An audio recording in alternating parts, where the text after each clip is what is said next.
Welcome back to my weekly review of Power Rangers Beast Morphers. We're getting to the end of it, with this episode, Crunch Time, being the third to last episode of Beast Morphers.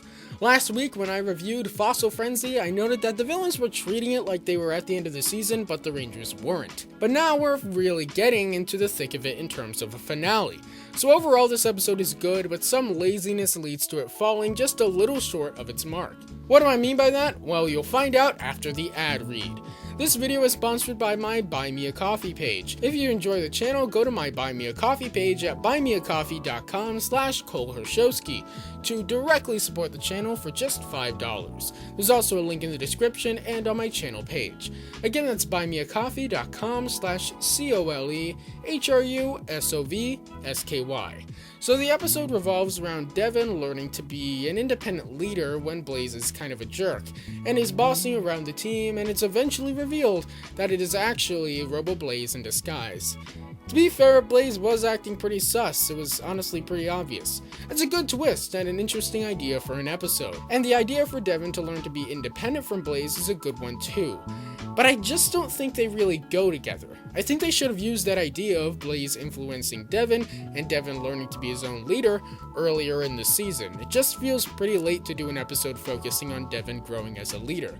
Also, it could have been more development for real Blaze. When we meet Blaze at the beginning of season 1, he's a jerk, but then in season 2, he's just suddenly a nice guy. I like nice Blaze, but it is kind of a missed opportunity to do an episode like this earlier in the season and have Blaze grow from it as well as Devon, so then Blaze can be nicer for the rest of the season.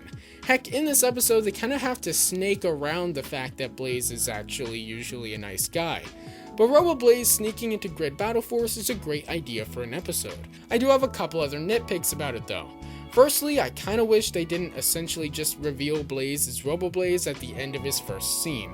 I think that steals a lot of the tension from the episode itself. If you just cut the scene right before that, I think the whole episode would have benefited from it by making it more of a twist and letting the kids at home figure it out on their own. Also, it seems really thoughtless of Evox and Blaze to not kidnap the real Blaze or something. Just kind of impersonating him when he's gone isn't very wise, because at any moment the real Blaze could do something that tells the Rangers that he's in China. You know, like what happens in the episode. So why they didn't just kidnap him at the airport or something, I don't know. I guess the writers couldn't come up with another way for them to figure it out. I think it could have been cool if maybe Robo-Blaze's band-aid just came off and they just saw wires in there and figured it out that way. Plus then, rescuing real Blaze from the crystal dimension could have been a goal for next episode. Though to be fair, that would have been a little repetitive because Devon got kidnapped and taken to the cyber dimension right before the finale last season. But besides what I just said, this episode is good. The dialogue is good, though sometimes it is a little overt, which is a symptom of both being a Power Rangers episode and of being an episode about a toxic influence. In TV in general, those episodes tend to be hard to write without making the toxic influence super overt and obvious to the point where you wonder how the characters don't figure it out. It's a good lesson for kids to learn. We also get some interesting knowledge drops. So early in the episode, the Rangers reference a Zord cleanup crew, which I think is a Go Busters reference. But it's weird that it never came up, that I can remember at least. It kinda makes me want a damage control type spin-off for the Power Rangers cleanup crew. That'd be fun. Hasbro, get on that. Also, Evox references his dark past. Now the theory for a long time is that Evox is Venjix from Power Rangers RPM. Is that true? Well, you'll have to wait and see. I already know, but I'm not going to spoil it. So now we're getting into Evox's master plan.